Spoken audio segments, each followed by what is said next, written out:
Lecture du livre des Actes des Apôtres. En ces jours-là, Pierre se leva au milieu des frères qui étaient réunis au nombre d'environ 120 personnes. Et il déclara : « Frères, il fallait que l'Écriture s'accomplisse. En effet, par la bouche de David, l'Esprit Saint avait d'avance parlé de Judas, qui en est venu à servir de guide aux gens qui ont arrêté Jésus. Ce Judas était l'un de nous et avait reçu sa part de notre ministère. Il est écrit au livre des psaumes qu'un autre prenne sa charge. Or, il y a des hommes qui nous ont accompagnés durant tout le temps où le Seigneur Jésus a vécu parmi nous, depuis le commencement, lors du baptême donné par Jean, jusqu'au jour où il fut enlevé d'auprès de nous. Il faut donc que l'un d'entre eux devienne avec nous témoin de sa résurrection. » On en présenta deux, Joseph, appelé Barsabas, puis surnommé Justus, et Matthias.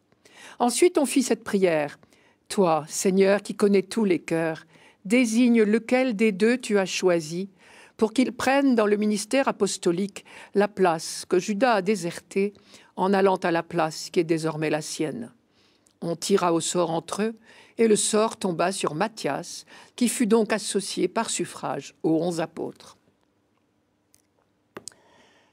Lorsqu'il s'est agi de remplacer Judas, on a cherché quelqu'un qui ait accompagné les apôtres depuis le début de la vie publique de Jésus, c'est-à-dire son baptême par Jean-Baptiste, jusqu'à l'ascension. Jusqu'ici, dans les évangiles, nous n'avions jamais entendu le nom de Joseph Barsabas, surnommé Justus, ni celui de Matthias. Nous découvrons alors ici que le cercle des très proches de Jésus était plus large que les 12 apôtres. Pierre le dit clairement, il y a des hommes qui nous ont accompagnés durant tout le temps où le Seigneur Jésus a vécu parmi nous, depuis son baptême, donné par Jean, jusqu'au jour où il fut enlevé. Bienheureuse exigence de Pierre. C'est sur elle que nous pouvons fonder notre propre certitude de foi, car le témoignage rendu à la résurrection du Christ l'a été par des hommes qui avaient le droit d'en parler, parce qu'ils avaient bien connu Jésus du début à la fin de sa vie publique. Chose étonnante, Pierre n'aimait pas d'autres exigences que celle-là. Il ne parle pas des qualités de caractère ou des vertus de celui qu'on recherche. Ce qui prime, c'est sa fidélité à suivre Jésus depuis le début, pour être à même de parler de lui. Voilà qui devrait rassurer ceux d'entre nous qui se trouvent dépourvus de qualité. Apparemment, ce n'est pas le plus important. Le plus important est d'être un simple témoin de la résurrection du Christ. C'est bien la mission que Jésus leur avait confiée. Au moment de les quitter, il leur avait dit « Vous allez recevoir une puissance, celle du Saint-Esprit qui viendra sur vous.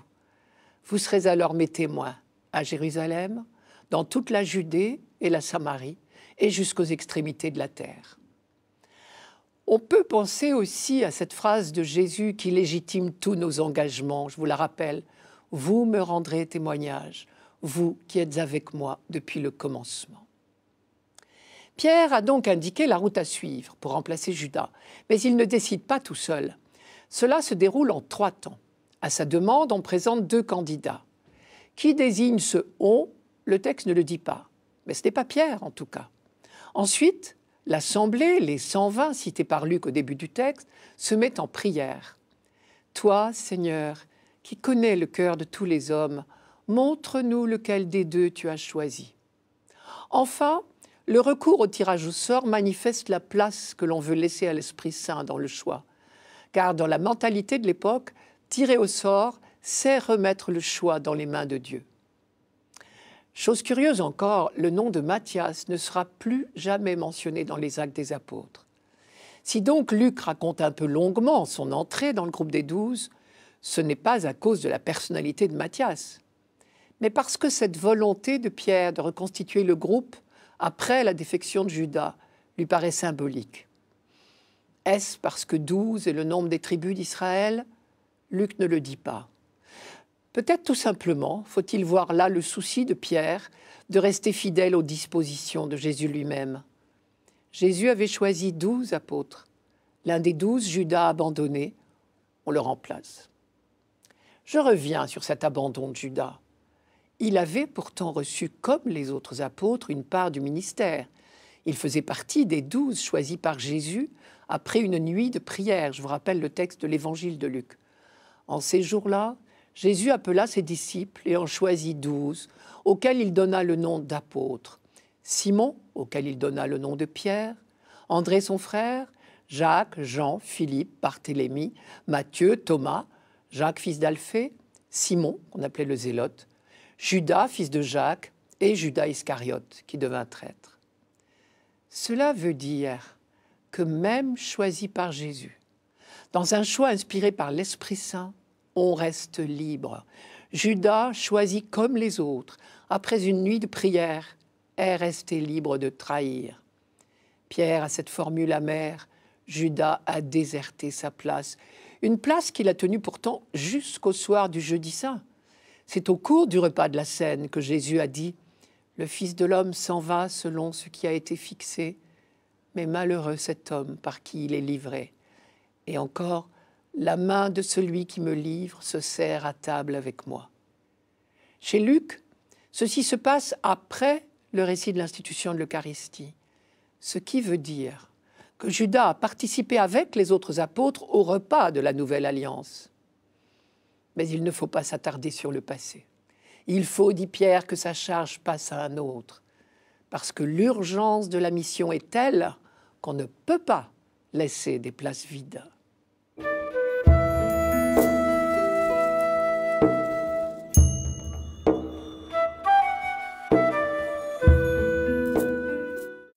Psaume 102. Bénis le Seigneur, ô mon âme, bénis son nom très saint, tout mon être. Bénis le Seigneur, ô mon âme, n'oublie aucun de ses bienfaits. Comme le ciel domine la terre, fort est son amour pour qui le craint. Aussi loin que l'Orient de l'Occident, il met loin de nous nos péchés. Le Seigneur a son trône dans les cieux, sa royauté s'étend sur l'univers.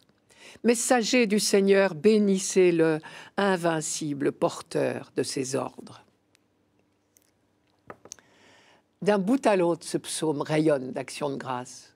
Cela commence dès le premier verset, vous avez entendu « Bénis le Seigneur, ô mon âme, bénis son nom très saint, tout mon être ». Pour commencer, on est frappé par le parallélisme entre les deux lignes de ce verset qui se répondent comme un écho. Et cela se répète tout au long de ce psaume. L'idéal pour le chanter serait l'alternance, ligne par ligne. Il a peut-être d'ailleurs été composé pour être chanté par deux chœurs alternés. Ce parallélisme, ce balancement, nous le rencontrons souvent dans la Bible, dans les textes poétiques, dans les psaumes, mais aussi dans de nombreux passages en prose. Ici en particulier, il y a un double parallélisme qui est intéressant. D'abord, bénis le Seigneur et bénis son nom très saint. La deuxième fois, au lieu de dire le Seigneur, on a dit le nom. Une fois de plus, nous voyons que le nom dans la Bible, c'est la personne. Deuxième parallèle, toujours dans ce premier verset, bénis le Seigneur, ô mon âme, bénis son nom très saint, tout mon être. Les mots âme et tout mon être sont mis en parallèle, parce que dans la mentalité biblique, quand on dit l'âme, il s'agit toujours de l'être tout entier. Enfin, je voudrais attirer votre attention également sur la construction de l'ensemble de ce psaume. Et pour cela, je vous lis sa première et sa dernière strophe en entier. Première strophe, vous la connaissez donc. « Bénis le Seigneur, ô mon âme, bénis son nom très saint, tout mon être. Bénis le Seigneur, ô mon âme, n'oublie aucun de ses bienfaits. » Et la dernière strophe, « Messager du Seigneur, bénissez-le, invincible porteur de ses ordres, attentif au son de sa parole. Bénissez-le, armée du Seigneur, serviteur qui exécutait ses désirs. Toutes les œuvres du Seigneur, bénissez-le sur toute l'étendue de son empire. Bénis le Seigneur, ô mon âme. » Première remarque, ce psaume est encadré au début et à la fin par la même phrase. Bénis le Seigneur, ô mon âme. On a là une première inclusion, un encadrement, si vous voulez, qui dit bien le sens général du psaume. Deuxième remarque, maintenant je compare la première et la dernière strophe en entier. Première strophe, bénis le Seigneur, ô mon âme, bénis son nom très saint, tout mon être. Bénis le Seigneur, ô mon âme, n'oublie aucun de ses bienfaits. Nous savons bien, nous avons l'habitude, que celui qui parle ici à la première personne du singulier n'est pas un individu, c'est le peuple d'Israël tout entier. Ce « je » est collectif. Donc la première strophe, l'invitation à la prière s'adresse à Israël. Dernière strophe, messager du Seigneur, bénissez-le, invincible porteur de ses ordres, attentif au son de sa parole. Bénissez-le, armée du Seigneur, serviteur qui exécutait ses désirs. Toutes les œuvres du Seigneur, bénissez-le, sur toute l'étendue de son empire. Les messagers de Dieu, ce sont les anges. On imagine, comme dans les tableaux de Fra Angelico, les anges embouchant leurs trompettes, toutes les œuvres du Seigneur, c'est la création tout entière, l'univers visible et invisible. Nous avons donc là encore une inclusion. La première strophe est une invitation à la louange des serviteurs de Dieu sur la terre.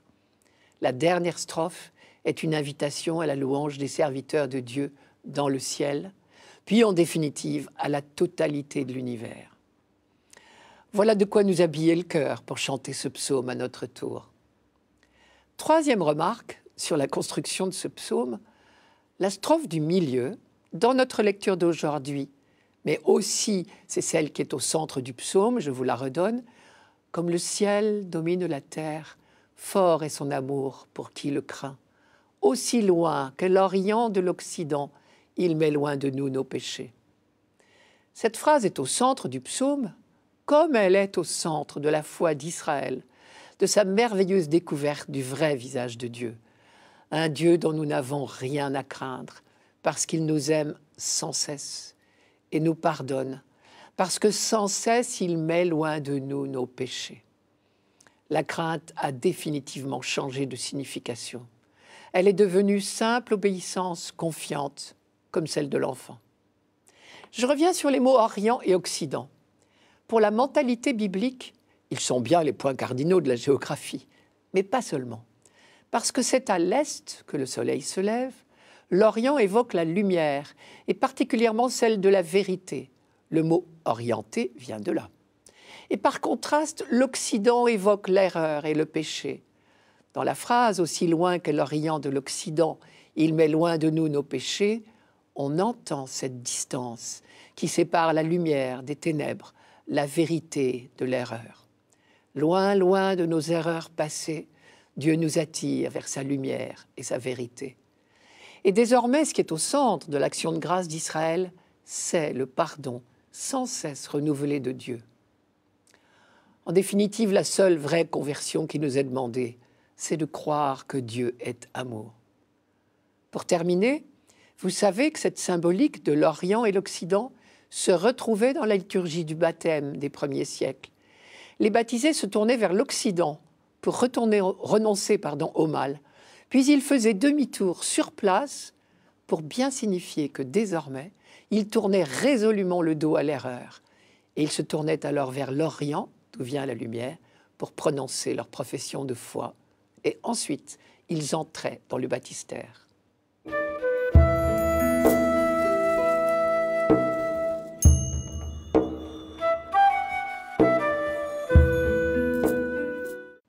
Lecture de la première lettre de Saint Jean. Bien-aimés, puisque Dieu nous a tellement aimés, nous devons nous aussi nous aimer les uns les autres. Dieu, personne ne l'a jamais vu. Mais si nous nous aimons les uns les autres, Dieu demeure en nous, et en nous, son amour atteint la perfection. Voici comment nous reconnaissons que nous demeurons en lui et lui en nous. Il nous a donné part à son esprit. Quant à nous, nous avons vu et nous attestons que le Père a envoyé son Fils comme sauveur du monde. Celui qui proclame que Jésus est le Fils de Dieu, Dieu demeure en lui et lui en Dieu. Et nous avons reconnu l'amour que Dieu a pour nous et nous y avons cru. Dieu est amour. Qui demeure dans l'amour demeure en Dieu et Dieu demeure en lui. La phrase centrale de ce texte, c'est « Le Père a envoyé son Fils comme sauveur du monde ». Le raisonnement de Jean est le suivant, je crois. Premièrement, Dieu est amour. Deuxièmement, Jésus est venu dans le monde pour révéler aux hommes le visage d'amour du Père. Troisièmement, ceux qui croient en lui reçoivent l'Esprit de Dieu, entrent dans la communion d'amour du Père, du Fils et de l'Esprit. Et enfin, quatrièmement, ils deviennent à leur tour des sources d'amour à l'image et à la ressemblance de Dieu. Pour s'imprégner de ce raisonnement de Jean, il faut le reprendre pas à pas. D'abord, premier point, Dieu est amour. Nous ne réalisons peut-être pas à quel point cette phrase est absolue. Pour Jean, les deux mots Dieu et amour sont synonymes. On peut toujours remplacer l'un par l'autre. Dieu est amour et l'amour est Dieu. Cela veut dire que tout amour véritable vient de Dieu. Aucun amour humain ne vient de l'homme seulement. Tout amour humain est dans l'homme une parcelle, une manifestation de l'amour de Dieu. Voilà une nouvelle fantastique et qui peut modifier notre regard sur l'amour humain. Dimanche dernier, nous lisions déjà dans cette même lettre de Jean « L'amour vient de Dieu et quiconque aime est né de Dieu et parvient à la connaissance de Dieu. Qui n'aime pas n'a pas découvert Dieu, puisque Dieu est amour. » C'était donc le premier point de la méditation de Saint Jean. Deuxième point, Jésus est venu habiter parmi nous pour nous faire découvrir cela, justement, que Dieu est amour. Désormais, en Jésus, les hommes ont vu Dieu et ont pu constater de leurs yeux qu'il n'est qu'amour. Il suffit de rappeler cette phrase de l'évangile de Jean, « Celui qui m'a vu a vu le Père ». Troisième point, ceux qui acceptent de croire en Jésus, de reconnaître en lui le visage d'amour du Père, se mettent par le fait même au diapason de l'Esprit de Dieu. Ils deviennent une demeure pour l'Esprit d'amour. C'est une véritable renaissance, celle dont Jésus parlait à Nicodème. Le même évangile de Jean dit que nous sommes enfants de Dieu. Je cite le prologue. « À ceux qui l'ont reçu, à ceux qui croient en son nom, il leur a donné de pouvoir devenir enfants de Dieu. Ceux-là ne sont pas nés du sang, ni d'un vouloir de chair, ni d'un vouloir d'homme, mais de Dieu. » Saint Paul le dit lui aussi à sa manière dans la lettre aux Romains, je cite, « L'amour de Dieu a été répandu dans nos cœurs par l'Esprit Saint qui nous a été donné. » Et le Christ est venu dans le monde justement pour que l'esprit d'amour soit répandu sur la terre. On peut relire le début de la Bible à cette lumière-là, car dès le premier chapitre de la Bible, l'enjeu de la vie humaine est bien situé. L'auteur inspiré dit que Dieu a créé l'homme à son image et à sa ressemblance. Et donc, si Dieu est amour, nous sommes faits pour aimer. Quatrième point, parce qu'ils sont remplis de l'esprit d'amour, les croyants deviennent à leur tour des sources d'amour. Saint Paul dit que nous sommes désormais héritiers de Dieu. Cela veut dire que nous pouvons puiser dans les trésors de Dieu. Bien sûr, on pense à cette phrase de l'évangile de Jean. « Si quelqu'un a soif, qu'il vienne à moi, et qu'il boive celui qui croit en moi. De son sein couleront des fleuves d'eau vive. » Il désignait ainsi l'esprit que devaient recevoir ceux qui croiraient en lui. Mais il nous faut bien l'assistance de l'esprit. Tous les jours, nous mesurons notre difficulté à aimer vraiment. Mais après tout, ce n'est pas étonnant. Si l'amour est la caractéristique de Dieu, rien d'étonnant à ce qu'il ne nous soit pas naturel. Si réellement Dieu est amour et l'amour est Dieu, cela revient à dire que l'amour dépasse les limites humaines, qu'il est surhumain, ce que nous savons bien. Alors ce texte de Jean devrait nous déculpabiliser. Cessons d'avoir honte de ne pas savoir aimer. Simplement, il suffit de puiser dans l'amour de Dieu pour le donner aux autres. Alors on comprend pourquoi Jean insiste tant sur le verbe « demeurer ». Dieu est amour, celui qui demeure dans l'amour demeure en Dieu et Dieu en lui. Nous ne pouvons aimer que dans la mesure où nous sommes habités par Dieu, ce qui est possible si nous restons fermement greffés sur Jésus-Christ. Conclusion, on peut donc vraiment dire que Jésus est le sauveur du monde, c'est-à-dire il est celui qui va permettre au monde d'accomplir sa vocation. Il est clair que le monde est perdu parce qu'il ne vit pas dans l'amour, ou si vous préférez, qu'il ne vit pas d'amour. Jésus est venu habiter parmi nous pour nous transformer, pour nous faire découvrir que Dieu est amour et nous permettre de vivre de cet amour. En cela, il est bien le sauveur du monde. Comme le dit Jean dans son évangile, Dieu a tant aimé le monde qu'il a donné son Fils unique pour que tout homme qui croit en lui ne périsse pas, mais ait la vie éternelle. Car Dieu n'a pas envoyé son Fils dans le monde pour juger le monde, mais pour que le monde soit sauvé par lui.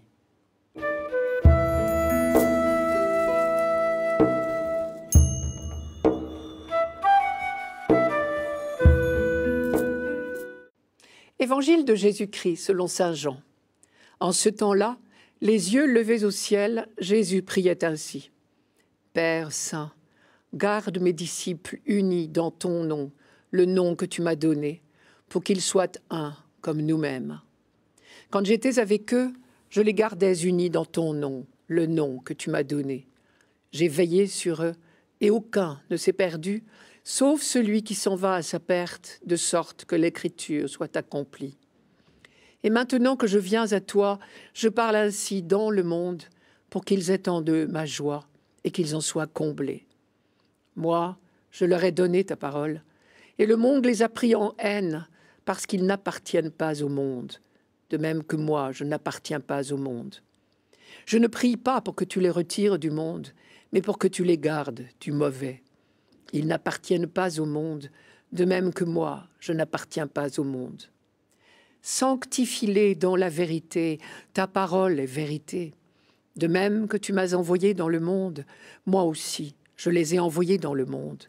Et pour eux, je me sanctifie moi-même, afin qu'ils soient eux aussi sanctifiés dans la vérité. Au moment de quitter ses disciples, Jésus n'a qu'un souci, ou plutôt un souhait, l'accomplissement du projet de Dieu.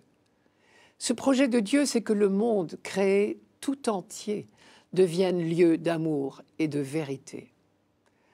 Lente transformation, on pourrait dire germination, à laquelle tous les croyants sont invités à coopérer. Ainsi, les croyants ne quittent pas le monde, ils sont dans le monde, ils y travaillent de l'intérieur.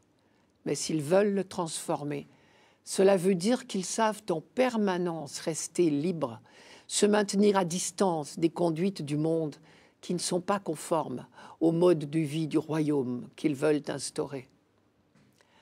À l'heure où Jésus fait cette dernière grande prière, ce projet de Dieu est en train de franchir une étape décisive.